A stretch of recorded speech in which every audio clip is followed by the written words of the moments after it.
Right.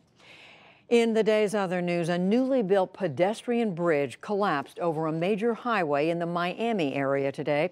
Authorities reported multiple deaths and several injuries at Florida International University. 8 vehicles were crushed when the bridge gave way and landed on the 8-lane road. Emergency crews were still at the scene this evening. I can assure you that our teams are still in rescue and search mode. They're still working the debris pile. We have search dogs in place. We have technical listening devices and fiber optics. We're drilling holes into the pile to try to locate any viable patients. The $14 million bridge was installed this past Saturday using what was called an accelerated construction method. For the first time, the special counsel in the Russia investigation is going after the Trump Organization's business records. The New York Times and others reported today that Robert Mueller has subpoenaed records from the president's company. The Trump Organization called it old news and said it has been turning over documents for months. The United States joined European leaders today in blaming Russia for poisoning a former spy, Sergei Skripal, and his daughter in Britain. In a joint statement, the U.S., Britain, France, and Germany all said that there is, quote, no plausible alternative explanation for the nerve agent attack.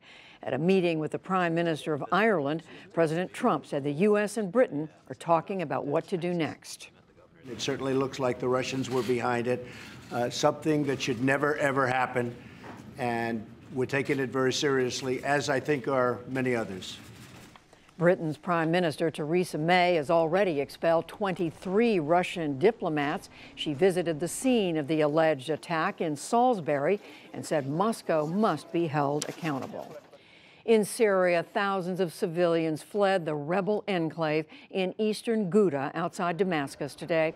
War monitors said more than 12,000 people streamed out of the area as government troops closed in and Russian airstrikes pounded the area. Today marks 7 years since the uprising in Syria that led to civil war. More than 500,000 people have been killed in that time. President Trump went back and forth in words over Canada today on the subject of trade. It first came up at a private political fundraiser in St. Louis last night. In an audio recording obtained by NBC News, the president said Prime Minister Justin Trudeau wrongly denied that Canada runs a trade surplus with the U.S. Mr. Trump said that he argued that it was true without really knowing. I said, wrong, Justin, you do. I didn't even know.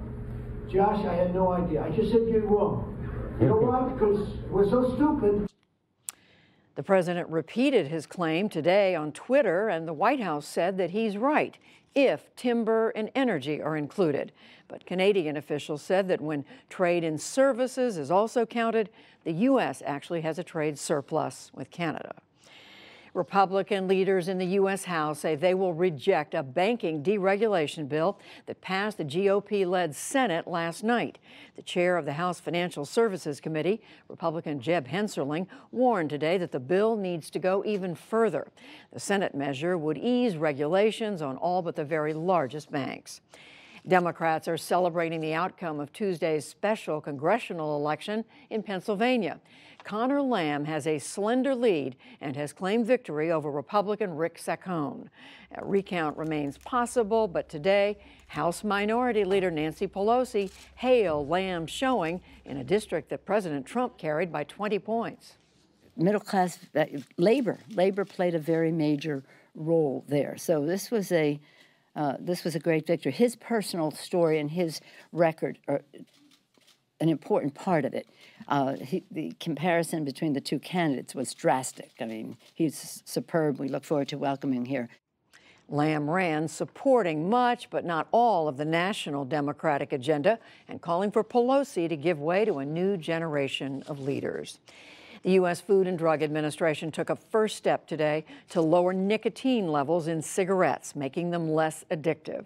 The regulatory process is expected to take several years. It is all part of a major anti-smoking initiative launched last summer. The goal is to cut the rate of smoking among Americans and to prevent tobacco-related deaths. About 15% of American adults now smoke. And on Wall Street, the Dow Jones Industrial Average gained 115 points to close at 24,873. The Nasdaq fell 15 points, and the S&P 500 slipped 2. Still to come on the NewsHour, unpacking the new U.S. sanctions against Russia. Turmoil at the top of the Veterans Affairs Department. A tinderbox in the Middle East, the potential for conflict with Israel, Hezbollah, and its Syrian and Iranian allies, plus much more.